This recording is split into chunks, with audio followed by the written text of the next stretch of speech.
अस्सलाम वालेकुम dear students. आज हम बायोलॉजी क्लास 9 न्यू बुक के चैप्टर नंबर 3 दी सेल पढ़ने लगे हैं। अगर आप चैनल पे नए हैं तो चैनल को सब्सक्राइब करें, कमेंट करें और शेयर करें। बिस्मिल्लाहिर्रहमानिर्रहीम। ये आज हमारा पहला टॉपिक है दी सेल। सेल बच्चों एक हमारे बॉडी में बिल्डिंग ब्लॉक्स होते हैं। जैसा कि हमारे घरों में आपने देखा होगा ईंटें लगी होती हैं, इसी तरह एक ऑर्गेनिज्म को बनने के लिए ईंटों की ज़रूरत है। वो ईंटों को हम सेल कहते हैं। सेल हर ऑर्गेनिज्म जो सांस लेता है और जीता है, मरता है। हर ऑर्गेनिज्म जो कि भला वो सबसे छोटा बैक्टीरिया या फिर एक बड़ी मछली क्यों ना हो, ये सेल से ही बनी है। Cell is very small. Cell बहुत छोटे होते हैं, ये हम अपनी आम आँख से नहीं देख सकते, लेकिन कुछ ऐसे सेल हैं जो हम अपनी आँख से देख सकते हैं, जैसा कि egg cell of ostrich, agent amoeba. ये वो सेल हैं जो हम अपनी आम आँख से देख सकते हैं। ये एक बहुत इम्पोर्टेंट MCQs है बोर्ड के लिहाज से, तो बच्चों ये आपने अच्छी तरह याद रखना है।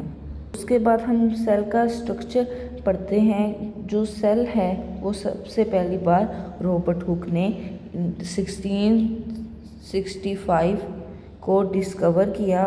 उसने इस सेल को सबसे पहली बार जांचा। उसके बाद 19वीं सेंचुरी में जब क्वालिटी इम्प्रूव हुई माइक्रोस्कोप की, तो 1831 को रॉबर्ट ब्राउन ने न्यूक्लियस को एब्जॉर्ब किया। आपने साइंटिस्ट के नाम याद रखने हैं क्योंकि ये बहुत इंपॉर्टेंट MCQs आ सकता है। उसके बाद हम सेल की टाइप्स के बारे में जानते हैं। सेल की मेनली 2 टाइप्स होती हैं, यूकेरियोट्स एंड प्रोकैरियोट। ये बहुत इंपॉर्टेंट शॉर्ट क्वेश्चन है जी। सबसे पहले हम यूकेरियोट पढ़ेंगे। Eukaryotic cell found in animal, plant and fungi and protista. Basically हमारे पास जो यूकेरियोटिक सेल होता है ना, वो जानवरों में, प्लांट्स में, फंजाई और प्रोटिस्टा में पाया जाता है। इसके पास न्यूक्लियस होता है और ये मेम्ब्रेन बाउंडेड ऑर्गेनेलीज होती हैं इसके पास। तो जिस प्रोकैरियोट्स का हम पढ़ते हैं, prokaryotic cell which are simpler including bacteria and archaea. ये आर्चिया और बैक्टीरिया में पाया जाता है।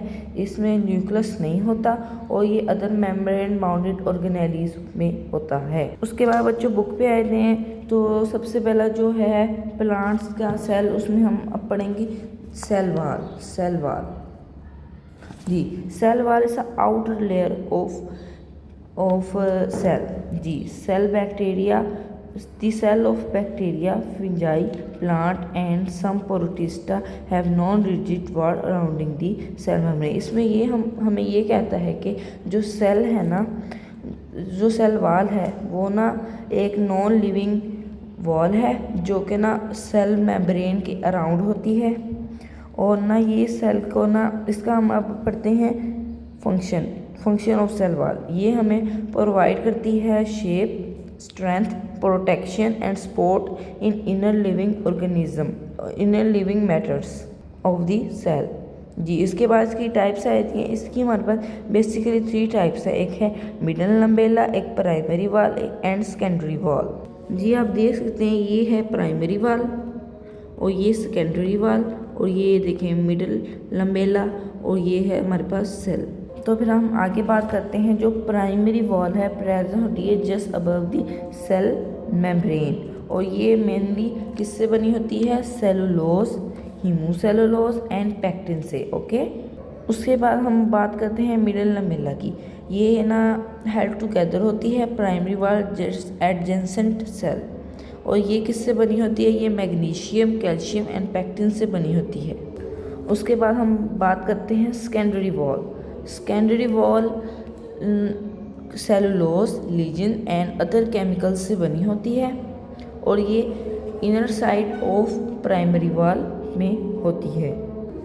उसके बाद आप देखते हैं कि एक MCQs है, उसमें हमें ये बताया जाता है कि जो एल्जिया की सेल वॉल है वो सेलुलोज से बनी होती है और पैक्रियोटिक्स की जो सेल वॉल है वो पेप्टाइडोग्लाइकन से बनी होती है और उसके बाद फिंजाई की कैक्टिन से बनी होती है सेल वॉल। ये स्टूडेंट्स ये आपने याद रखना है क्योंकि ये MCQs बोर्ड में आ सकता है और आपने अच्छी तरह इसे पढ़ लेना है ताकि आपके अच्छे नंबर आ सकें। तो उसके बाद हम सेल मेम्ब्रेन पढ़ेंगे। अच्छा बच्चों, ये देखिए सेल मेम्ब्रेन, ये जो लाइन आपको नज़र आ रही होगी ये जा रही है, इसे हम कहते हैं सेल मेम्ब्रेन, जो कि प्लांट सेल का स्ट्रक्चर में पाई जाती है। तो जो सेल मेम्ब्रेन होती है ये हमारे अराउंड होती है साइटोप्लाज्म के। ये एक पतली और इलास्टिक सेल मेम्ब्रेन होती है जो कि अराउंड होती है साइटोप्लाज्म के। It is a selectively permeable.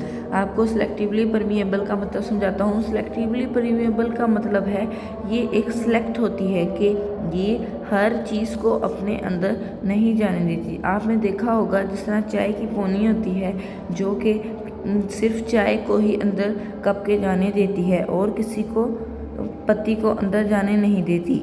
इसी तरह हमारे पास सेलेक्टिवली परमिएबल का मतलब ये है कि ये सिर्फ अलाउ करती है फ्यू मॉलिक्यूल्स को जो पासिंग थ्रू हो सके इससे। ठीक है बच्चों, उसके बाद हम सेल मेम्ब्रेन की कंपोजिशन पढ़ते हैं। ये प्रोटीन, लिपिड्स और स्मॉल क्वांटिटी ऑफ कार्बोहाइड्रेट से बनी होती है।